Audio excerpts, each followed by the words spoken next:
At first time ko rin ngayong makapag-vlog na kasama yung NMAX natin. Ito yung bago nating motor kaysa dati ano. Wait, dito tayo makapark. Ayun, ang bigat, di pala makalusot doon. Okay.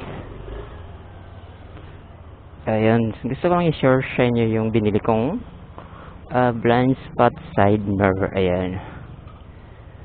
Kasi pag bar in lang, ito yung design ng side mirror, hindi kita ano.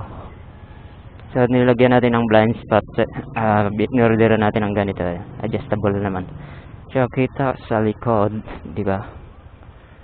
And pwede mo siya itutok kahit saan. Ayun. Alright. So yun lang binili natin para magamit natin yung ating side mirror na ganito, yung bar and side mirror. So let's go. Awi lang galing work, kaka-out lang pala. Kaka-out lang, ito yung pinasukan kong factory. Yung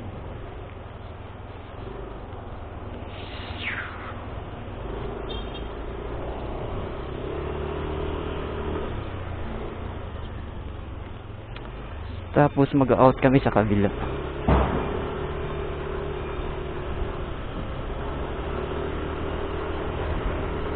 Alright, doon kami sa kabilang warehouse mag-out.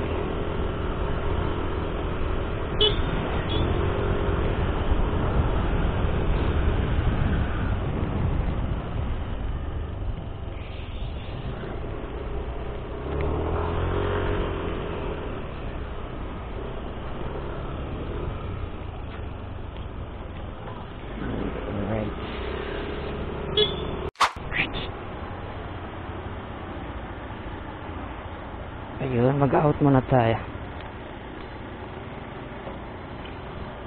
Ayun, nakapag-out na tayo.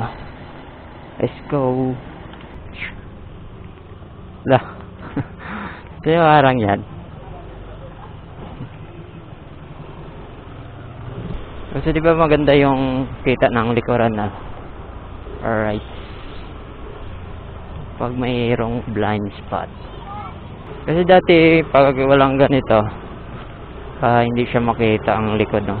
Matama dito sa may handlebar.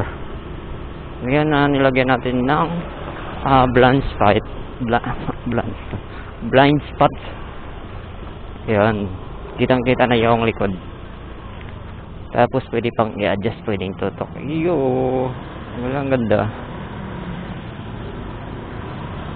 Kitang-kita yan. Ang nakaganda lang nito, murang-mura lang. Binili natin sa Shopee. Magkano lang ito? 82 pesos.